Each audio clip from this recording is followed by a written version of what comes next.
everyone. Say hi everyone. ඉතින් මේ දවස්වල ගොඩක් අයගෙන් මැසේජ් තිබුණා අපේ බබාගේ බර්ත්ඩේ එක ගැන අහලා.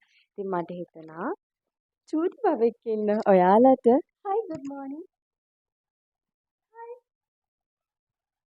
ඉතින් මට හිතුණා චූටි බබෙක් ඉන්න ඔයාලට බර්ත්ඩේ එකක් මොකක් හරි පාටි එකක් ඕගනයිස් කරන්න බලාගෙන ඉන්න අම්මලා තාත්තලා වෙනුවෙන් මගේ එක්ස්පීරියන්ස් එක ෂෙයා කරගන්න. මගේ කිව්වට අපේ උනාට මේ දෙන්න මෙතන ඉන්නේ. ඔව් නෑ කියන්න විතරයි. ඩෙකරේෂන් ගැන ඉස්සෙල්ලාම කතා කරමුද වස්තු? ඩෙකරේෂන් ගැන කියමු.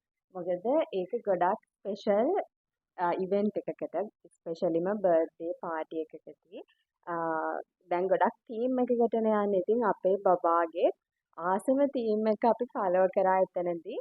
අපි ගොඩක් අපේ දේවල් ගැන ફોකස් කරේ නැහැ. දැන් ගොඩක් අය කියලා තිබුණා අපි බලාපොරොත්තු වෙන්නේ සේල තීම් එක කරයි කියලා. ඇයි ඒක ගැන එයා පොඩ්ඩක් ග්‍රම්පි මූඩ් එකකින් ඉන්නේ. එයා දැන් නැගිට්ටේ නැප් එකක් දාලා. ඇයි සේල තීම් එක ෆලෝ කරේ නැත්තේ කියලා. ඉතින් මම මුලින්ම කියනවා බබාගේ බර්ත්ඩේ පාටි එක නිසා බබාස ඩයිනෝසර්ස්ලාටනේ ඒ හින්දා ඩයිනෝසර්ලා තමයි අපි එයාගේ ඩෙකරේෂන් වල තීම් එක කරගත්තේ. ඩෙකරේෂන් වල නෙමෙයි එයාගේ බර්ත්ඩේ පාටි එකේම තීම් එක උනේ ඩයිනෝසර්. ඉතින් එතනදී ඔයාලා දන්නවා ඩිලයිටඩ් ඩෙකෝස්. එහෙම නැත්නම් ඉවෙන්ට්ස් බයි අනායා කියලා කියන්නේ ලංකාවේ ඩෙකරේෂන් පැත්තෙන් ප්‍රමුඛම නමක් දිනාගෙන ඉන්න කට්ටිය. ඉතින් ඒ නිසා මම එතනදී ඔයාලට තීම් එක විතරයි කිව්වේ. මට මේ විදිහට වෙන්න ඕනේ කියලා කිව්වේ නෑ. මොකද මට ඒ තරම් එයාලව ෂුවර් මං ඇත්තම කිව්වොත් මම බබාගේ බර්ත්ඩේ එකක් ගන්න ඕන ලස්සනට කෙරෙන්න ඕන කියන එක බබාට මාස 3 විතර හිතපු දෙයක්. ඕනේ. ඉතින් ඔයා ඩයිනෝසර් තීම් එකට කැමති වුණාද අර ඩෙකරේෂන්ස් වලට? මං එතනදී ගොඩක්ම සැටිස්ෆයිඩ් උනේ බබා එතනට ගිය ගමන් ඩයිනෝ කියලා ඩයිනෝසර්ලා දිහා බැලුවා. එතකොට මම හිතුවා මගේ වැඩේ හරිම සාර්ථකයි. ඒ කියන්නේ මම සිලෙක්ට් කරපු දේ හරියටම හරි. එයාලා හරියටම ඒ වැඩේ කරලා තිබුණා කියලා. ඊට පස්සේ ඉතින් මං කියන්න ඕනේ ඔයාලත් ඩෙකරේෂන් සයිඩ් එක බය නැතුව බාර දෙන්න බලාගෙන ඉන්නවා නම් එයාලට ඉක්මනට මැසේජ් එකක් දාලා දැම්මම බුක් කරගෙන තියාගන්න. අපි ඊට පස්සේ යමු ලොකේෂන් එකට. ඉතින් මම පාටි එක බබා ෆ්‍රෙන්ඩ්ලි විදිහට ඇරේන්ජ් කරේ. බබා ආසායව ගෙන්නලා එයා ආසාවෙන් ඉන්න අය කැමති අය ඉන්වයිට් කරලා තමයි ගත්තේ. මොකද අපි ඒ දවස් අපි ගැන හිතුවේ නෑ බබා ගැන විතරයි හිතුවේ. ඒ නිසා මට ඕන වුණා බබාට සැනසීමෙන් ඉන්න පුළුවන් ලොකේෂන් එකක් හොයාගන්න. ඒ වගේම ස්ටුඩියෝ සයිඩ් එකක් තියෙන ලොකේෂන් එකක් මට මේ හම්බුණාමයි. එතකොට බබාගේ පාටි එක පටන් ගන්න කලින් ඩෙකරේෂන් එක ලස්සනට ඒ ලොකේෂන් එක ඇරේන්ජ් වෙලා තිබුණා. එයාලගේ ස්ටුඩියෝ එකක් තියෙනවා. එතන පුළුවන් වුණා. ඉතින් ලොකේෂන් එක ඒ වගේම ස්ටුඩියෝ එකක් මේ හැමදේම තියෙන පාටි ලොකේෂන් එකක් හොයනවා නම් එන්ගේජ්මන්ට් එකක් ගන්න ඔයාලගේ ඉවෙන්ට් එක මොකක් වුණත් එයාලව ඔයාලට පුළුවන් ගන්න. ඒ තැන තියෙන රාගම නම තමයි The Green Loft. ඉතින් ආදරෙන් මතක් කරන්න ඕන ලොකේෂන් එකේ හිටිය කපල් එකව හරිම ආදරණීයයි. අපේ බබා ගොඩාක් ආදරේ වුණා එයාලා දෙන්නට. ඒ තැන ගැන කිව්වොත් හරිම ග්‍රීනි වයිබ් එකක් තියෙන්නේ. මේ තැන දන්නවා ගොඩක් අය. ඒ කියන්නේ ෂූට්ස් වලට යනවා. ඊට පස්සේ ස්ටුඩියෝ එකේ ෂූට්ස් වෙනම තියෙනවා.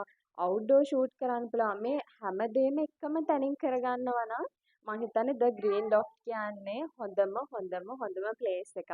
ඒ වගේම තමයි ආවැත්කෝ එතන හරිම නිදහස්. සැනසීමෙන් ඉන්න පුළුවන්. හොඳ ඉඩ කඩක් තියෙන හැමදේම තිබුණ තැනක්. මම ස්පෙෂලි කියන්න ඕනේ උනේ බබෙක්ගේ ෂූට් එකක් කරනවා නම් එයාලා ළඟ හැම අයිටම් එකක්ම තියෙන එකට නමක් කියනවානේ මට ඒ නම නම් මතක නෑ. අර ස්ටූල් ඊට පස්සේ අර බබාලාව තියලා ගන්න ස්ටුඩියෝ වල අන්නේ හැම අයිටම් එකක්ම එතනින් ගන්න පුළුවන්. ඊට පස්සේ අනිවාර්යෙන්ම ස්පෙෂලි කියන්න ඕන ෆොටෝග්‍රැෆි සයිඩ් එක ගැන. ෆොටෝග්‍රැෆර් කෙනෙක් අපි ගන්නේ අපේ ජීවිතේ වැදගත්ම ඔකේෂන් වල වැදගත්ම මතක සටහන් එකතු කරගන්න. මොකද ඉවෙන්ට් එක කොච්චර හොඳ වුණත් අපිට ඒ දේවල් ඒ විදිහටම කැප්චර් කරගන්න බැයි නම් ඒ දවසෙන් වැඩක් නැහැ. ඔව්. මං කිව්වා මේ අම්මා හස්බන්ඩ් ගෙන ගත්තේ ඔව් නෑ කියලා කියලා. ඊට පස්සේ දැන් මම ෆොටෝග්‍රැෆර් ගැනත් කලින් රිවිව්ස් බලලා එයාගේ වැඩ බලලා සැටිස්ෆයිඩ් වුණ කෙනා තමයි ගත්තේ. හැබැයි ආෆ්ටර් සර්විස් උත් අපිට සැටිස්ෆයිඩ් නම් තමයි අපිට තව කෙනෙක්ට රෙකමන්ඩ් කරන්න හිතෙන්නේ. ඒ වගේම 100% ෆොටෝස් ටික දැක්කාම හරිම සැටිස්ෆයිඩ්.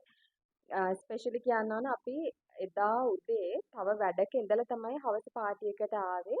අපි ටිකක් තෙහෙට්ටු වෙලා බබාගේ ටිකක් මූඩ් එක අවුල් වෙලා තමයි තිබුණේ. හැබැයි මේ ෆොටෝස් වල බබා ලස්සනට ඉන්න අය එයාගේ හිනාව තිබුණේ චූටි මොහොතවල් හරි ලස්සනට කැප්චර් කරලා තිබුණා. ඉතින් ඔයාලගේ ඕනම ඔකේෂන් එකක බය නැතුව ගෙන්න ගන්න පුළුවන් ෆොටෝග්‍රැෆර් කෙනෙක් තමයි විරාජ් තාරුක ෆොටෝග්‍රැෆි කියලා කියන්නේ මල්ලිවත් ආදරෙන්ම මතක් කරන්න ඕන මේ වෙද්දි ෆොටෝස් ටික අපිට ලැබිලා.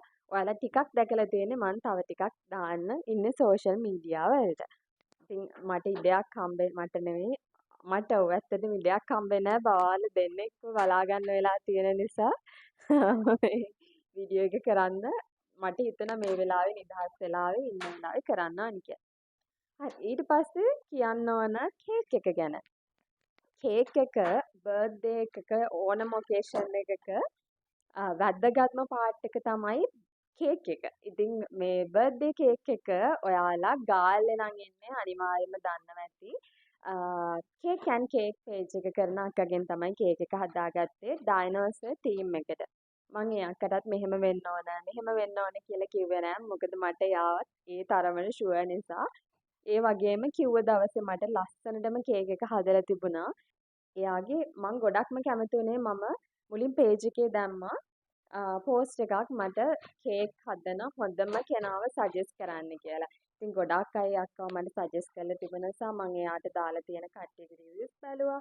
ඉතින් ඒ අනුව මම එයාත් එක්ක කතා කරපු පළවෙනි මොහොතේම හිතුවා මම මේ හරි කෙනාව තමයි සිලෙක්ට් කරගෙන තියෙන්නේ කියලා. ඒ තරම් හරිම ෆ්‍රෙන්ඩ්ලි අපි කියන දේවල් අහලා ඒ විදිහටම කරලා දෙනවා. ඒ වගේම තමයි අත් එක්ක හරි පහසුයි කතා කරගන්න. සහ වැඩේ අපි ඔළුවේ තියාගෙන එයාට කියන විදිහටම හිතනවටත් වඩා හොඳට එයා කරලා දෙනවා. දෙකක් විතරක්ම නෙවෙයි මම ඔයාලත් එක්ක මේ ෂෙයා කරගත්තේ මගේ එක්ස්පීරියන්ස්. මට හම්බුණ ලොකේෂන් එක, ෆොටෝග්‍රැෆර්, ඊට පස්සේ ඩෙකරේෂන් කරපු කට්ටිය, සහ කේක් එක හදපු අය. ඉතින් මේ අය මට තව කෙනෙක්ට බය නැතුව මෙන්න මෙයාලව ගන්න, මේ වැඩේට මෙයාලව ගන්න කියලා කියන්න පුළුවන් සතුටටම මං එයාලගේ සර්විස් එකෙන් සැටිස්ෆයිඩ් වුණ නිසාම තමයි ඔයාලත් එක්ක මෙයාලා ගැන ෂෙයා කරගන්න හිතුවේ. ඉතින් මම පේජස් ටැග් කරලා තියන්නම්, මෙන්ෂන් කරලා තියන්නම්. මම කලින් ෆොටෝස් වීඩියෝස් දාද්දි ඒවත් මෙන්ෂන් කරලා ඇති පැහැදිලිව ඔයාලට ෆොටෝස් බලන්න පුළුවන්. ඉතින් ඔන්න මගේ එක්ස්පීරියන්ස් එක මගේ බබාගේ බර්ත්ඩේ එක සයිඩ් එකෙන් ඔයාලත් එක්ක ෂෙයා කරගත්තා. මම හිතනවා මේ වීඩියෝ එක බබෙක් ඉන්න වගේම මොනවා හරි ඔකේෂන් එකකට ළඟ ළඟ ලෑස්ති වෙන කෙනෙක් නම් වැදගත් වෙන්න ඇති කියලා. එහෙනම් thank you for watching. Bye. Baba, come, come, come. No. Bye. Say bye everyone. Bye again. Bye bye. Bye bye.